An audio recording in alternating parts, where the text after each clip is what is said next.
തണ്ണീർത്തടം ദേശീയ തണ്ണീർത്തട പദ്ധതിയിലെ ഏറ്റവും പ്രധാനപ്പെട്ട 27 തണ്ണീർത്തടങ്ങളിൽ ഒന്നാണ്. ദേശീയ പ്രാധാന്യമുള്ള തണ്ണീർത്തടം എന്നുള്ള നിലയിൽ കേന്ദ്ര വനം പരിസ്ഥിതി മന്ത്രാലയത്തിൻ്റെ പട്ടികയിൽ പ്രമുഖ സ്ഥാനത്ത് ഉള്ള തണ്ണീർത്തടമാണ് കോഴിക്കോട് നഗരത്തിലെ ഏതാണ്ട് 250 ഏക്കറിൽ വ്യാപിച്ചു കിടക്കുന്ന കോട്ടുളി തണ്ണീർത്തടം. കോഴിക്കോടിനെ സംബന്ധിച്ചിടത്തോളം മർമ്മപ്രധാനമായിട്ടുള്ളൊരു തണ്ണീർത്തടമാണ്. നഗരത്തിലെ ജലയറ എന്ന് അറിയപ്പെടുന്ന കോട്ടുളി തണ്ണീർത്തടത്തിൽ ഈ കോഴിക്കോട് നഗരത്തിൻ്റെ ആവാസ വ്യവസ്ഥയുമായി വളരെയധികം ബന്ധമുള്ള ആ തണ്ണീർത്തടം നികത്താനും നശിപ്പിക്കാനും നിരന്തരമായി പരിശ്രമം നടത്തിക്കൊണ്ടിരിക്കുകയാണ്. നമുക്കറിയാം, ഈ തണ്ണീർത്തടത്തിന്റെ ഏറ്റവും വലിയ പ്രത്യേകത എന്താണെന്ന് എല്ലാ കാലവും വെള്ളം നിലനിൽക്കുകയാണ്. അതുകൊണ്ട് തന്നെ മഴക്കാലത്തുണ്ടാകുന്ന അധിക വെള്ളം അത് സംഭരിക്കാൻ ഈ ജലസംഭരണി ഉപയോഗപ്പെടുത്തുന്നു. അതേപോലെ തന്നെ ഈ ഭൂഗർഭ ജലാശയങ്ങൾക്ക് ഒരു റീചാർജ് ആയിട്ട് ഈ വർഷം മുഴുവൻ വെള്ളം കെട്ടി നിൽക്കുന്ന ഈ തണ്ണീർത്തടം ഉപകാരപ്പെടുകയാണ്. കോഴിക്കോട് നഗരത്തിൽ ഇന്ന് അവശേഷിക്കുന്ന ഏറ്റവും പ്രധാനപ്പെട്ട ഒരു തണ്ണീർത്തടമാണ്. ആ തണ്ണീർത്തടം നികത്താനും ഈ തണ്ണീർത്തടത്തിന്റെ ഏറ്റവും വലിയ പ്രത്യേകതയായിട്ടുള്ള കണ്ടൽ വനങ്ങൾ നശിപ്പിക്കാനുമുള്ള അതിതീവ്രമായിട്ടുള്ള ശ്രമങ്ങൾ അധികാരികളുടെ മുമ്പിൽ പട്ടാപ്പകൽ നടക്കുമ്പോൾ സർക്കാർ സംവിധാനങ്ങൾ നോക്കുകുത്തികളായിട്ട് നിൽക്കുന്നു എന്നുള്ളതാണ് നമുക്ക് മനസ്സിലാക്കാൻ വേണ്ടി സാധിക്കുന്നത്. വർഷങ്ങളായിട്ടുള്ള പ്രശ്നമാണെങ്കിൽ കൂടി ഇപ്പോ നവംബർ 21-നാണ് ഒരു പുതിയ വിഷയം അവിടെ ഉണ്ടാവുന്നത്. നവംബർ 21-ാം തീയതി ഒരു തരത്തിലും JCBക്ക് എത്തിപ്പെടാൻ പറ്റാത്ത കണ്ടൽക്കാടിന്റെയും വനങ്ങളുടെയും നടുക്ക് JCB എത്തിച്ച് അവിടെ കണ്ടൽക്കാടും സസ്യലതാദികളും നശിപ്പിച്ച് റോഡ് നിർമ്മാണം നടത്തുന്നതായിട്ടാണ് നാട്ടുകാരുടെ ശ്രദ്ധയിൽപ്പെടുന്നത്. അന്ന് നാട്ടുകാരെ അത് തടഞ്ഞു. ഉദ്യോഗസ്ഥന്മാരെ വിളിച്ചു വരുത്തി ആ JCB ഉൾപ്പെടെ കസ്റ്റഡിയിലെടുത്തു എന്ന് പറഞ്ഞാൽ JCB അവിടുന്ന് ചളിയിൽ പോണ്ടത് കൊണ്ട് കൊണ്ടുപോകാൻ വേണ്ടി സാധിച്ചില്ല. പിറ്റേ ദിവസം മഴ പെയ്തത് കൊണ്ട് ഞങ്ങളവിടെ സന്ദർശിക്കാൻ വേണ്ടി പോയപ്പോൾ കാണുന്നത് JCB ഉൾപ്പെടെ ആ പ്രദേശം വെള്ളത്തില്ല. എന്ന് പറഞ്ഞാൽ ഒരു മഴ പെയ്യുമ്പോൾ അത്രയും കെട്ടിക്കിടക്കുന്ന ജലാശയം നിലനിൽക്കുന്ന സ്ഥലമാണ് ഈ JCB ഉപയോഗിച്ച് കണ്ടൽക്കാട് നശിപ്പിച്ച് നികത്തി റോഡാക്കാൻ വേണ്ടി പരിശ്രമിച്ചിട്ടുള്ളത്. ഇത് നവംബർ 21-ാം തീയതി, കൃത്യമായിട്ട് പറഞ്ഞാൽ 20 ദിവസം മുമ്പേ നടന്നിട്ടുള്ള ഒരു സംഭവമാണ്. പക്ഷെ അതോടുകൂടി അത് നിർത്തുന്നില്ല.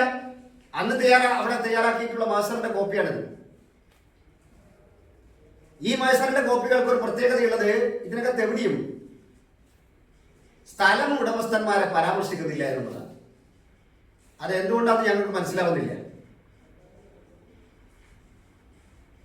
ഈ സർവേയിൽപ്പെട്ട സ്ഥലം ആരുടെ ഉടമസ്ഥതയാണ് എന്ന് വിളിച്ചു പറയാൻ എന്താണ് ഉദ്യോഗസ്ഥന്മാർക്ക് ഇത്ര പേടി? നമ്മൾക്കത് മനസ്സിലാവുന്നില്ല. അത് കഴിഞ്ഞ് ഡിസംബർ 11-ാം തീയതി വീണ്ടും ഒരു ചുമന്ന ടൊയോട്ട കമ്പനിയുടെ വണ്ടിയിൽ അവിടെ മണ്ണിട്ട് നികത്തുന്നത് നാട്ടുകാർ തടയുന്നു. വീണ്ടും വില്ലേജ് ഓഫീസർ വരുന്നു, മഹസർ തയ്യാറാക്കുന്നു, വണ്ടി കസ്റ്റഡിയിലെടുക്കുന്നു. ഇതിലും ഉടമസ്ഥന്റെ പേരില്ല. ഏത് ഉദ്യോഗസ്ഥരായാലും ഇത്തരം ഭൂമാഫിയകളെ സഹായിക്കാൻ പുറപ്പെടുന്ന ഉദ്യോഗസ്ഥന്മാരെ കൂടി കൈകാര്യം ചെയ്യാൻ ഭാരതീയ ജനതാ പാർട്ടി മുന്നിട്ടിറങ്ങും. കാരണം കുറെ നാളുകളായി ഇവിടെ നിന്ന് പരാതി ലഭിക്കുന്നു. പ്രക്ഷോഭത്തിന് ഇറങ്ങുന്ന ആളുകളെ കള്ളക്കേസിൽ കൊടുക്കുക, അവിടെ മുമ്പിൽ നിന്നിട്ടുള്ള വനിതാ പ്രവർത്തകരെ കയ്യേറ്റം ചെയ്യുക, കയ്യേറ്റം ചെയ്തതിനു ശേഷം പോലീസ് സ്റ്റേഷനിൽ പരാതി കൊടുത്താൽ അതിൽ FIR ഇടാതെ പോലീസ് അവരെ സഹായിക്കുക.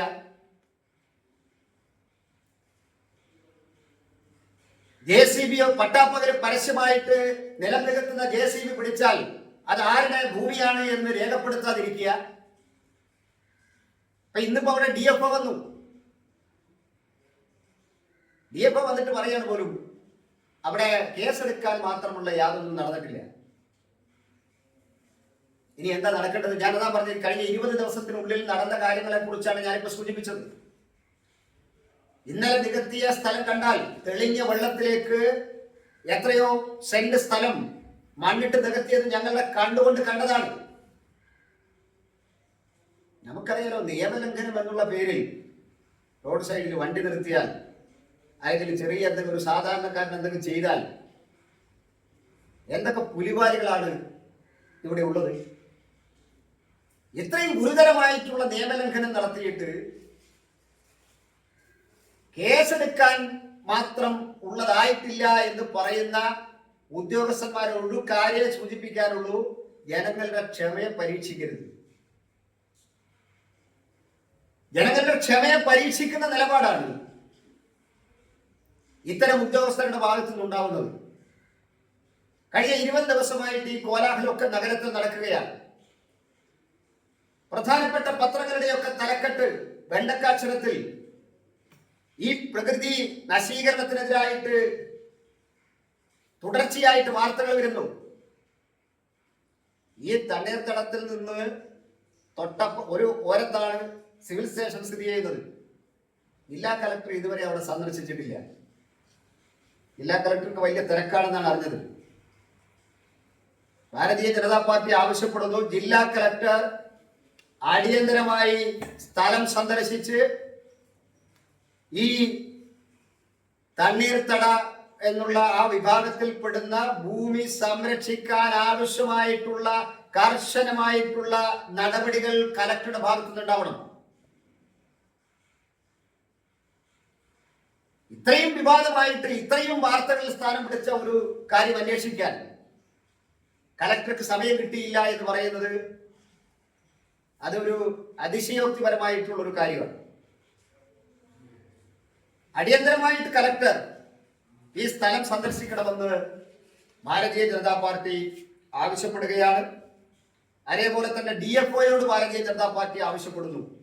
ഇത്രയും ഗുരുതരമായിട്ടുള്ള വനം നശീകരണം, പ്രകൃതി നശീകരണം നടത്തിയിട്ടുള്ള ആളുകൾക്കെതിരെ ആ വകുപ്പ് അനുസരിച്ച് തന്നെ കേസെടുക്കാൻ വേണ്ടി തയ്യാറാവണമെന്ന് ഭാരതീയ ജനതാ പാർട്ടി ആവശ്യപ്പെടുകയാണ്.